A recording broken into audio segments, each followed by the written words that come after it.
Alright, so today we're going to be installing a cabin air filter on my 2009 Mitsubishi Lancer. And most vehicles are going to be pretty similar for this, but there are a couple different things between model to model and just manufacturer to manufacturer that might be a bit different, but this is just a general guide to kind of give you a start on how to do this sort of thing. So the first step you're going to want to take is to find out if your vehicle even has a cabin air filter, because some vehicles won't have a cabin air filter. Like I know 2010 Dodge Ram 1500 does not have a cabin air filter.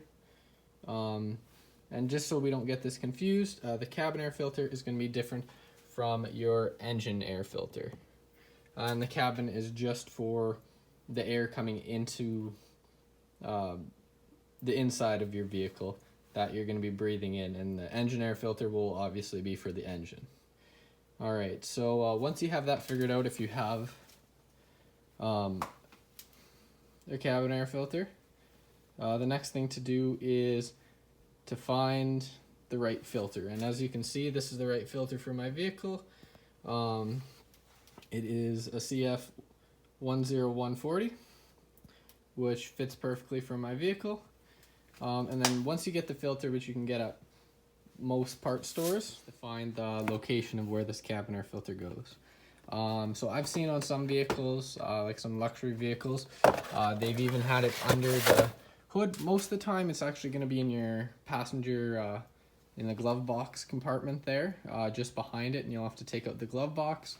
But I have seen it the odd time that it's sitting just around here, and you might have to go under the hood. So just be aware of that, because it can be a little bit confusing, because most people you'll talk to will say, oh, it's in the glove box, but there has been a couple cases I've seen that it will be under the hood. So just kind of check that out, and you can look in forums if you're not entirely sure, because like I said, every car is going to be slightly different. But so mine is actually just going to be in my glove box compartment. So it is just right behind there. So the next step will be to take out the glove box, which this can be different. It can just be some clips holding it in, or you're not necessarily taking out the glove box, but you at least want it to fall down, like have this top part come down. So for mine, there is a little hinge right here. You just got to undo it, and then you got to push on both sides of the glove box. So I'll just do that here. There we go. So now that is folded down there, you can look in here and you can see this is where my cabin air filter is. So this would be where your fan is. So if you ever had to replace anything with your fan, it would be right there to access, at least on my vehicle it is. And then what you're going to want to do is pull. There'll be two tabs on either side, like that, on either side, and just pull out on both tabs and then pull towards you, and it will come on.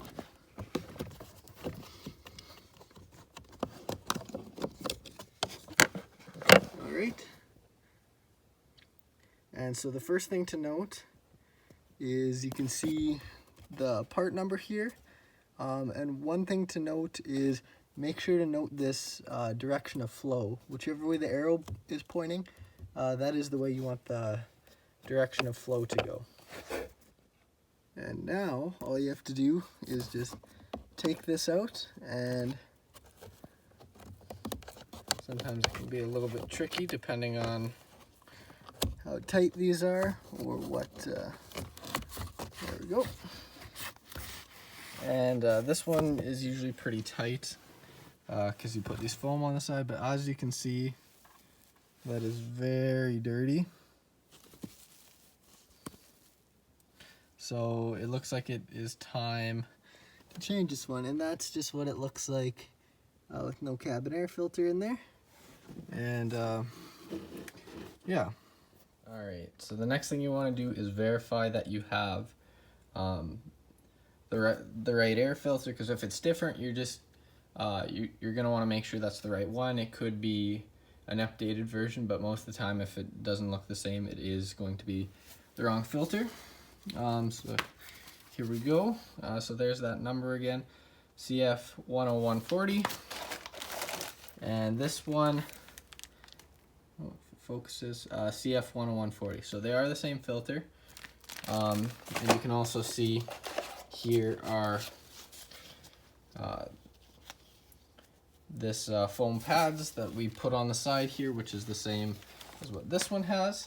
So I do have the correct filter. And once you have that confirmed, just make sure everything goes in back how it was supposed to. Like I'm gonna put these foam on the sides and then just slide the filter back in place. All right, so now that I have the foam installed here, I can go ahead and install it in the vehicle. Let's just get back in here. All right.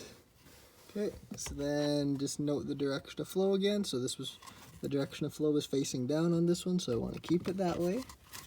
And then just slowly push it in. And don't be forceful because you don't want to bend anything or break anything here with the cabin air filter. All right. And there we go, it is all in. Oh, and I just forgot this, where I set this, and that's a good reminder. Always make sure you know where you put everything so you don't lose anything, or since it's plastic, you don't leave it on the floor anywhere that you might step on it, because you don't want these to break and have to get a new one. And yeah, so now just slip this thing back on, and it will just clip in place here.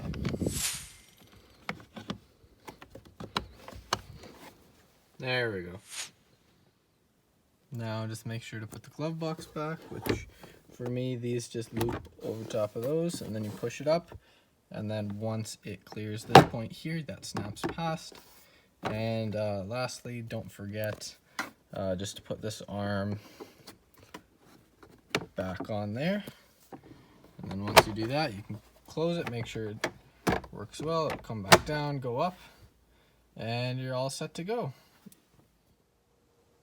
Thanks a lot for watching. I hope you enjoyed my video, and I hope you learned some from this and were able to take some away, and just like this if you thought the video was good and helped you in any way. And yeah, if you have any questions or about changing a cabin air filter or just any other kind of service in general, just leave a comment down below and I'll try my best to answer you, and I'll try to make more consistent content in the future here.